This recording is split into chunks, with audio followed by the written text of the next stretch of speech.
Hello, my name is Deirdre Phillips, and today I will be discussing The House of the Seven Gables by Nathaniel Hawthorne. The book takes readers on a ride that includes greed, karma, romance, and like any other good story, a happy ending. Our story takes place in the Salem witch trials era, and it begins with a guy named Matthew Mall and another greedy man named Colonel Pynchon. Um, the colonel accuses Matthew Mall of witchcraft because he wants to take possession of Matthew's land, and Matthew Mall is found guilty and puts a curse on the Pynchon's family before he dies. So, as of right now, they have a curse on basically their whole family and generations to come. A few years later, the new owner of the House of the Seven Gables is a lonely woman named Hepzibah, who is experiencing trying times financially, but she doesn't want help from her cousin, who is a well-known judge around the time, named Jeffrey Pynchon. She isn't fond of him because, like the colonel, the judge is very greedy. Judge Pynchon accused Hepzibah's brother, whose name is Clifford, of murder and got him sent to jail for about 30 years. When Clifford returns, Hepzibah has yet another person to keep her company, and her name is Phoebe. Phoebe brings the house just a lot of joy and happiness, and they really love having her around because without her, everything is really gloomy. Towards the end of the book, Phoebe has to leave for a little while and go back to the countryside, which is where she's from.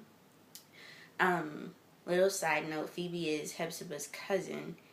And while she's gone, the Judge Pynchon comes and tells Hepzibah that if Clifford doesn't reveal all he knows about a lost deed, then he'll have him sent to an asylum, because when Clifford comes back from jail, he's not in the best mental state.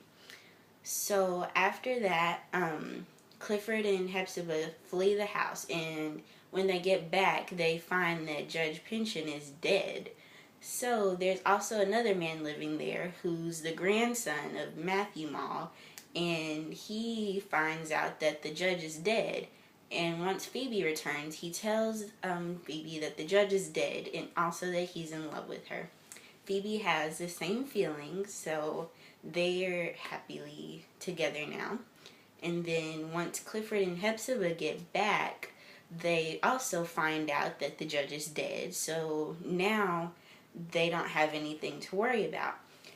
At the very end of the book, they also find out that the judge's son has died. So, as far as everyone knows, the Pynchon's curse is gone, and Hepzibah, Clifford, and Phoebe, as well as the Pynchon's neighbor, Uncle Venner, everyone just lives happily ever after, and they also inherit the wealth from the judge because he doesn't have an heir because his son is dead.